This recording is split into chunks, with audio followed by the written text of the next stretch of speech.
Assalamualaikum warahmatullahi wabarakatuh. Pada kesempatan ini saya ingin memaparkan jenis-jenis soal yang diterima oleh aplikasi TC Exam ya, yang sebentar lagi akan digunakan di SMK Negeri 3 Manokwari. Oke, selamat menyaksikan.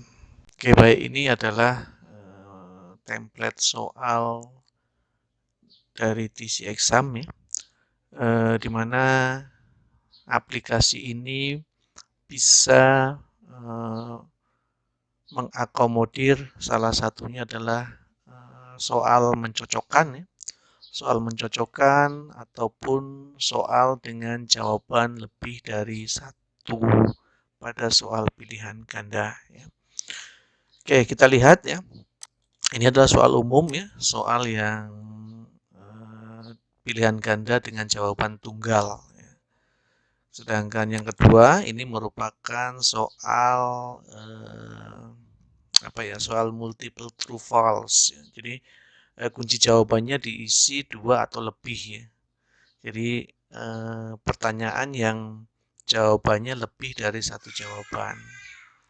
Nah, kemudian yang ketiga ini merupakan soal esai, soal esai tapi esai singkat ya.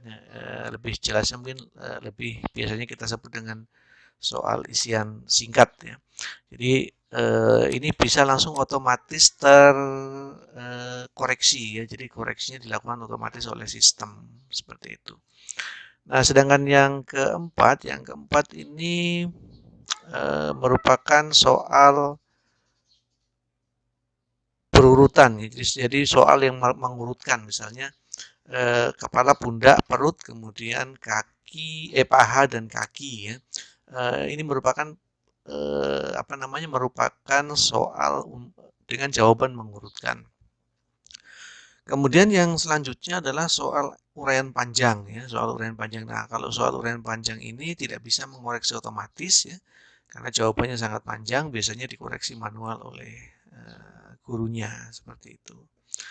Kemudian soal dengan bergambar ya, soal bergambar ini juga bisa diakomodir oleh TC Exam, di mana soal gambar yang muncul itu tidak perlu disimpan ya, seperti pada aplikasi sebelumnya. Kemudian aplikasi ini juga mengakomodir soal menjodohkan atau mencocokkan ya. Ini contoh soal mencocokkan ya, atau menjodohkan. Kemudian selanjutnya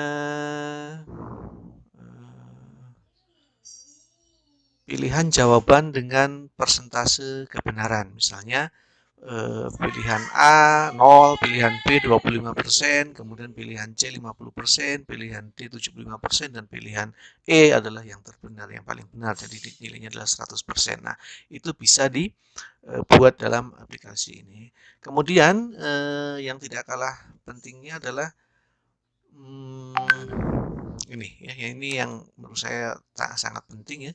Jadi misalnya kita ingin membatasi satu soal dengan maksimum dia mengerjakan misalnya 60 menit gitu, 60 detik ya, maka bisa dibuat timer, maka bisa dikasih timer pada soal tersebut ya. Ini menurut saya keren sekali ini. Kemudian tingkat kesulitan ya, tingkat kesulitan dari dari soalnya. Oke, saya pikir itu Bapak Ibu ya yang menurut saya keren dari aplikasi ini. Terima kasih.